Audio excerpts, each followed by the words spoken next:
একটি ছোট্ট পরিবার থাকতো একটি মাঠের ভিতর এবং তাদের একটি ফসলের জমি ছিল এবং জমিটি দেখলো যে কিসে যেন খেয়ে যায়। তখন বাবা বলল তার তিন ছেলেকে যে জমিটা পাহারা দেওয়ার জন্য। তারপর বড় দুই ভাই সিদ্ধান্ত নিল ছোট ভাই সে পাহারা দিবে এই জমি। ছোট ভাই নিরুপায় হয়ে জমিটি পাহারা দিতে থাকলো এবং সে রশি বাঁধতেছিল যে রাতে কিসে খেয়ে যায় ফসল। তারপর হঠাৎ করে সে কিছু যেন শব্দ পেল। তারপর সে চারিদিক খুঁজতে লাগলো। হঠাৎ করে খেয়াল করলো একটি ঘোড়া। সে তখন উপরে উঠে ঘোড়াটিকে বাঁধার চেষ্টা করার জন্য উপরে উঠতে লাগলো। এক পর্যায়ে সে ঘোড়াটি বাঁধার জন্য রশি ফেলতে থাকলো বারবার এবং অবশেষে রশিটি ঘোড়ার গলায় বেঁধে যায় এবং ঘোড়াটি রাগান্বিত হয়ে ওখান থেকে ছুটতে শুরু করে। এরপর ঘোড়াটি গিয়ে পানির ভিতর আটকে যায়। তখন ঘোড়াটির ওপর লোকটির মায়া হয় এবং সে ঘোড়াটিকে পানি থেকে উদ্ধার করে। তারপর ঘোড়াটি তারপর দয়া দেখিয়ে সেখান থেকে চলে যায়। এরপর যাওয়ার সময় সেই ছেলেটিকে কিছু দেবে বলে প্রতিশ্রুতি দিয়ে যায়। এরপর যে ছেলেটি সকালে উঠে দেখে যে তার আশেপাশে দুটি রুষ্টপুষ্ট ঘোড়া রয়েছে এবং সে ঘোড়া দুটো দেখে চমকে ওঠে যে এত সুন্দর ঘোড়া সে কখনো দেখে নাই। এরপর সে ছোট একটি ঘোড়া দেখে এবং ঘোড়াটি কথা বলতে থাকে। ঘোড়াটি বলে যে গত রাতে তুমি আমার মাকে বাঁচিয়েছো, তাই আমার মা তোমার জন্য এই উপহারটি পাঠিয়েছে। তখন ছেলেটি অনেক খুশি হয়ে যায় এবং তার সাথে কথা বলতে থাকে। এমন সময় হঠাৎ করে তার বাবা ঘরের সামনে চলে আসে এবং তার বাবা দরজা খটখটাতে থাকে। তখন সে বাবাকে আড়াল করার জন্য বলে যে তুমি যাও, আমি আসতেছি। তারপর ছেলেটি ওখান থেকে যখন বেরোয় ঘোড়াটি হঠাৎ করে তার নিচে চলে আসে এবং ঘোড়াটি অনেক জোরে দৌড়াতে থাকে। এত তেজ দৌড় সে কখনো দেখে নাই, এত ছোট ঘোড়া এত জোরে দৌড়াতে পারে। তখন ঘোড়াটি সব বলতে থাকে, সে আরও অনেক কিছু জানে। এরপর তারা সিদ্ধান্ত নিল যে ঘোড়া দুটোকে তারা বাজারে বিক্রি করতে যাবে। তারপর ছেলেটি করলো কি ঘোড়াটা নিয়ে বাজারে এলো। সবাই ঘোড়াটা দেখে তো অনেক অবাক যে এত সুন্দর হৃষ্টপুষ্ট ঘোড়া সে কি করে পেলো। তখন সে মনে মনে নিয়ত নিচ্ছে যে ঘোড়াটি সে কার কাছে বেচবে না, সে রাজার কাছে বেচবে, এতে রাজা যেন অনেক খুশি হয়। তখন ছোট গাধাটি নিষেধ করে তার রাজার কাছে যেন না নেয়। তখন রাজা দেখে তো অবাক হয়ে গেল যে এত সুন্দর ঘোড়া। তখন রাজার যে মন্ত্রী ছিল ও আবার শয়তান টাইপ লোক, দুষ্ট প্রকৃতির লোক। উনি রাজাকে বলতে থাকলো যে রাজামশাই এ নিশ্চয় ঘোড়া দুটো চুরি করেছে, না তো এত সুন্দর ঘোড়া সে কোথায় পাবে। তারপর তারা ঘোড়া দুটো নিয়ে চলে যায় এবং তাকে কোনো টাকা দেয় না। এক পর্যায়ে সে বলে যে আমার টাকা দাও আমার যে ঘোড়া নিলে। তখন সে ঘোড়া নাই চলে যায়। তখন ছোট ঘোড়াটি তার জাদুর হিতে ঘোড়া দুটিকে ডাকে এবং ঘোড়া দুটি দ্রুত তার কাছে চলে আসে।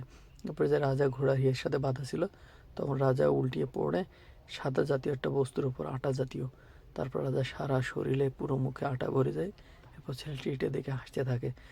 তখন রাজা ছেলেটিকে বলে যে ওকে আটকিয়ে রাখো। তারপর ছেলেটিকে আটকে নিয়ে চলে যায়, দিয়ে মহলে কাজে দেওয়া হয়।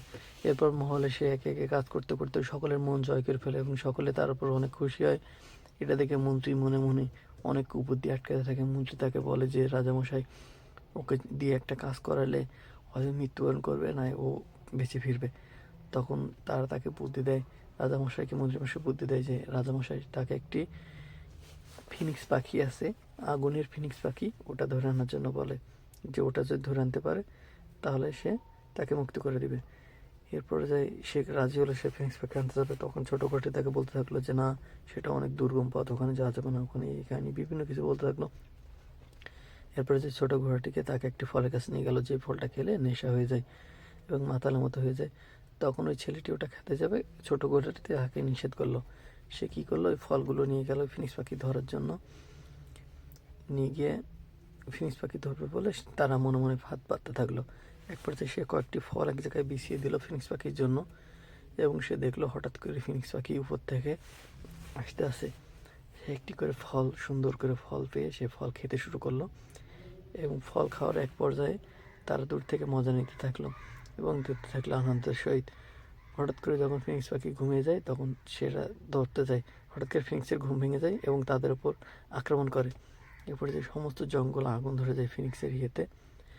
তখন কোনো রকম জান নিয়ে পালায় ছোটো করে।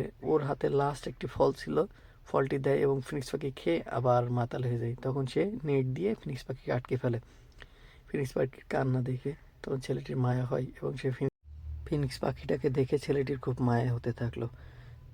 এরপর যে ফিনিক্স পাখি চোখ দিয়ে পানি গড়িয়ে আসলো এবং তারপর ছেলেটি যুদ্ধে পড়লো, দেখলো আগুনের সময়টি হয়ে গেল। তখন সে ফিনিক্স পাখিকে মুক্ত করে দিল এবং ফিনিক্স পাখি আবার আকাশে উড়ে গেল। যাওয়ার সময় তারকে একটা পাখনা দিয়ে গেল এবং সে রাজাকে এসে বলতে লাগলো যে সে ফিনিক্স পাখি পেয়েছে, এই যে তার পালক।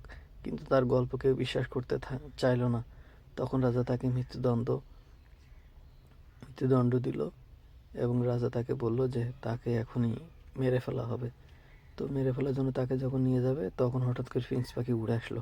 তখন সবাই বিশ্বাস করতে থাকলো যে সে সত্যিকারের ফিনিক্স পাখিকে আনছে এবং দেখছে। তখন তার মাথায় মুকুট পরিয়ে দিল এবং এতে রাজা হেরে গেল। তখন রাজা অনেক রাগান্বিত হলো, আরও রাগ বেড়ে গেল আগের চেয়ে দ্বিগুণ।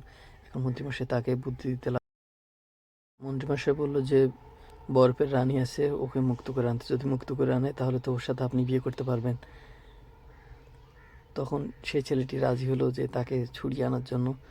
তখন ঘোড়াটি বলল যে ওটা অনেক দুর্গম পথ, ওখানে যাওয়া যাবে না। তখন ছেলেটি রাজি হলো ওখানে যাওয়ার জন্য। তারপর সে যেই পালকটি বের করলো, পালকটি ওখানে সক্রিয় হয়ে গেল এবং পালকটি গিয়ে মোটা কাঁচের দরজাটি ভেঙে দিল।